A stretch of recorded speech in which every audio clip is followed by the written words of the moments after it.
What's good, YouTube? It's your main man, AB the Hero, back again with another video. In today's video, we're reacting to an interview between LaMelo Ball and Shams. I saw like a snippet of this. I haven't watched the whole thing, but a few bits I saw had me hyped. So we're gonna do a reaction. Let's go. AB the Hero, back at it, baby.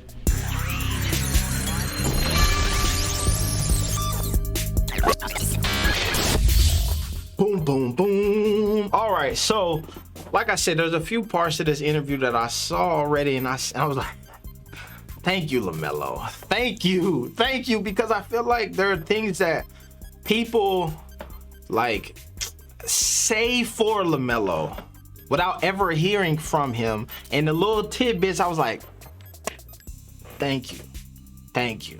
So let's get into it. Over your career so far, how do you think you've grown as a leader? How do you think you've become a leader? Like I said, I feel like I've been a leader my whole life, but just at this level now, just picking up stuff and becoming more of a leader, I could say. So I feel like doing that. Is this something you think, obviously you grew up with Lonzo? My man said, I've been a leader my whole life. Begs the question, are you born a leader or are you taught to be a leader?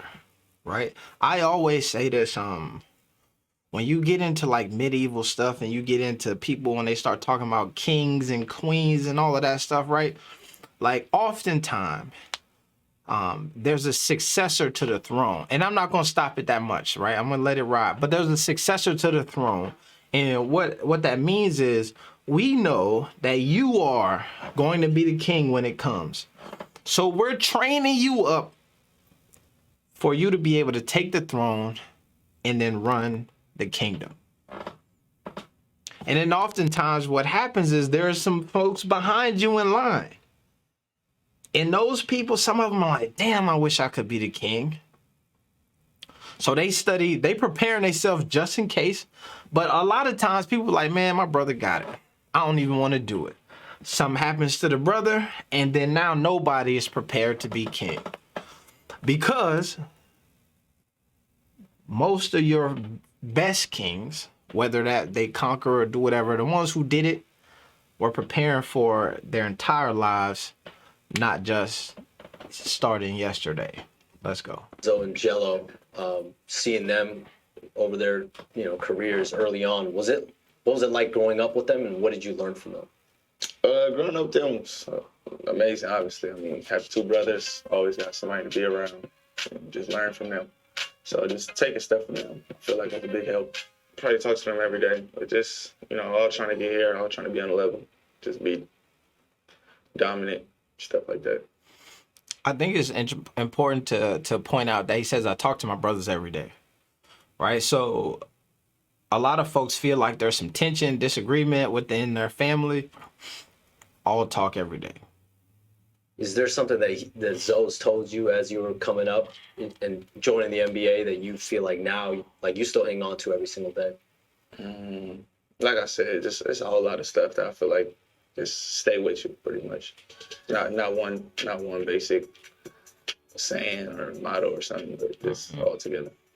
So you were in Chino Hills, then you go to Lithuania, and then you were playing Ohio, and then now you're in Charlotte. So that's... Yeah, I had JBA too. JBA. And then we went overseas with the All-Star team, and then Ohio.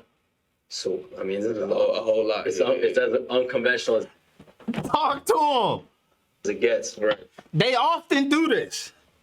They often sprinkle over. You did no, bro. We was out here. JBA USA. It's a huge, bro. I feel like it sucks that didn't continue to live on, because there was so much opportunity there for kids to really get a push and then get that exposure to play on the next level. I say this all the time. When we talk about the JBA, we got to keep in mind that there was about, I'm going to say 80 players, and there was probably about 15 to 20 of those 80 guys who left the JBA and went on to play professional basketball somewhere throughout the world. That's a big deal. Let's keep going. How do you, like, now that you look back at your path and your journey, what does it make you feel? How do you feel like right now? You know, I feel like it was the best route for me, my own route, so 101 for sure. And I feel like it just made me who I am and helped me be here today for real. Whenever I was talking to LeVar recently, he mentioned this as well. He said, if folks think that, you know, LaMelo got whatever game he got from Australia, he got JBA. Shouted him out as well. So I think that that's a part that'll be interesting to see how that part of his story begins to be more magnified or dismissed, right? But I like the fact that my man Shams tried to gloss over it, which is interesting because Shams is one of them dudes who known for having all the information. So when you have a glaring part of information missing from a person who is known to have the information, it's like, why did you leave that out? It's like, you ever watch Nardward? He's a dude who does interviews, and the dude be pulling records from way back when. If you got a Nardward interviewing you, and all of a sudden he don't want to touch some spicy why? Tell me, Nardward, why? Let's keep going. I mean, you're in all those different places. I mean, those are probably a lot of those cities and countries are places that players don't really go to, guys don't experience. So do you feel like you picked up on stuff while you were traveling really around the world? Yeah, just being around the whole world. I mean, seeing everybody and make life easy. I feel like just going from place to place. Let me let This it here, I ride. don't even feel like I'm traveling for real. What? This is also another point, and I'm sorry, I'm gonna let it play. But he just acknowledged all of the different places around the world, right? So initially you get 2 places, you get Lithuania, you get Australia. But with the JBA, we visited probably about 16 to 18 different countries where we actually had games in, not including places that we just hit through and then kept it moving. Interesting. What's that? The NBA travel life isn't as Yeah, bad it's as what it was. way easier. I mean, overseas, you taking 16-hour bus rides, 20-hour bus rides. Just crazy. How often do you, Took a bus from Denmark all the way to Lithuania, and with a night stop in Poland. I want to say about 18 to from Denmark. After that game, that was a W. Stopped in Poland where I was robbed by some, I'm not even going to talk about these salacious individuals, but then another 18 to 10 hour bus ride all the way to Lithuania. So he ain't lying. you find yourself you're in a hotel or you're in a place like this and you think back to how it was in Lithuania? Oh, yeah. Lithuania was, you're right. It was cold out It there. was cold as hell. But yeah, and all these hotels, nice, everything cool. Back there, it's bed be that small, legs hanging off, arms hanging off. Yeah. It's just a whole bunch of stuff. Bad beat down hotels,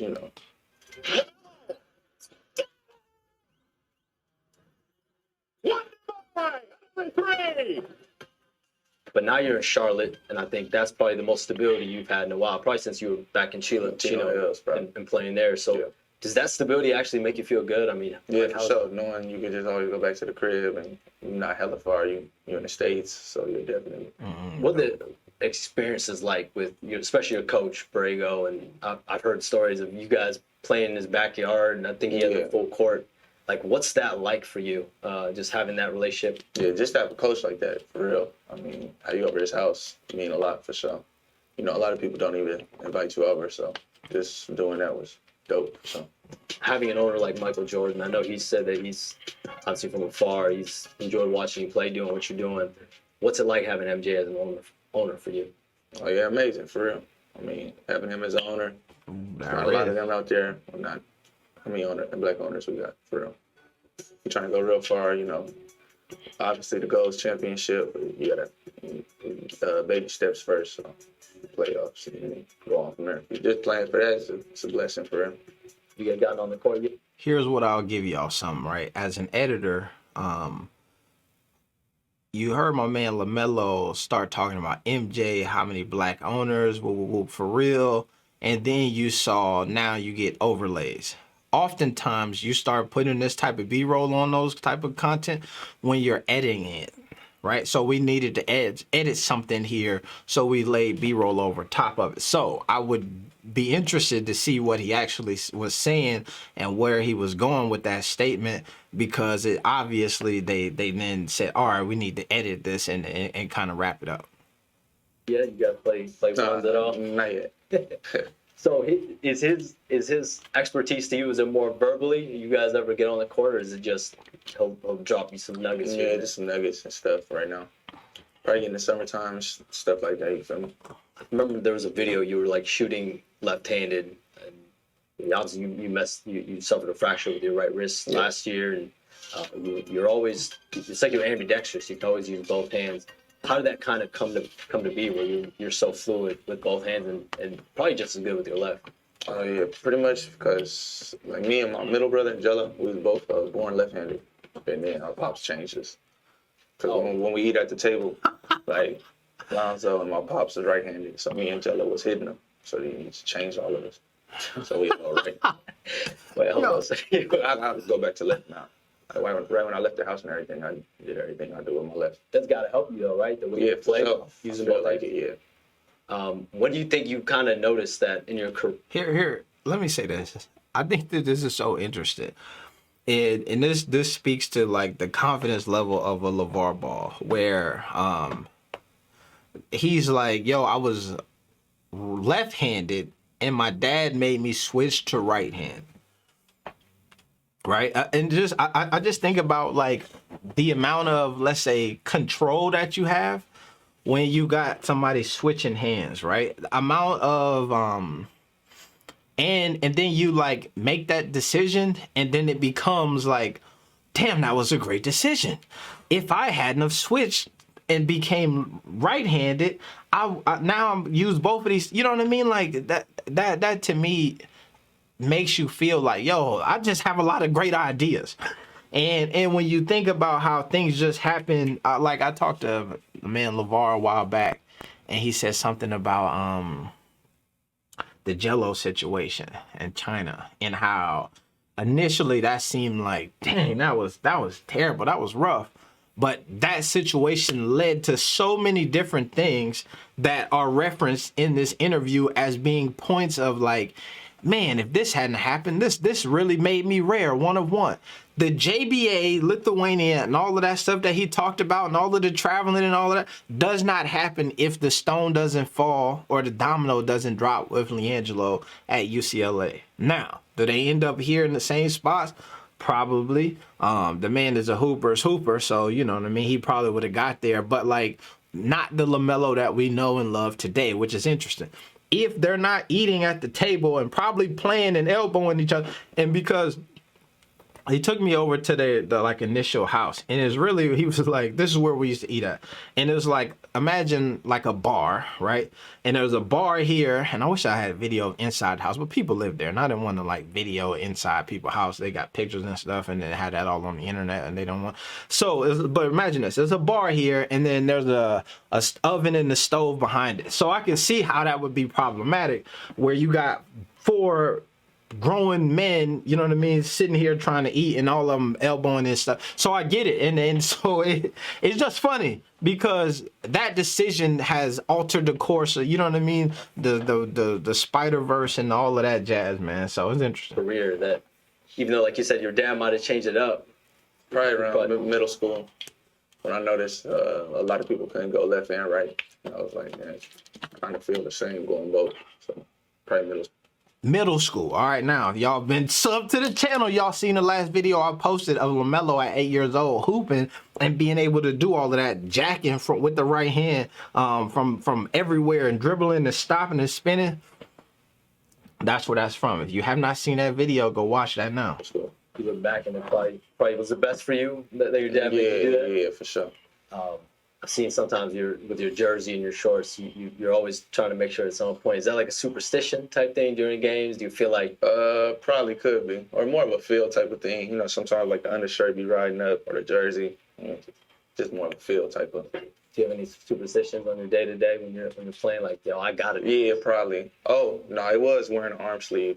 Like when I was young, if I ain't had no arm sleeve, And you just feel like you naked out there with nothing. And me, I'm skinny, so it's like, I need arm sleeve for sure. How would you describe your drip compared to your brothers?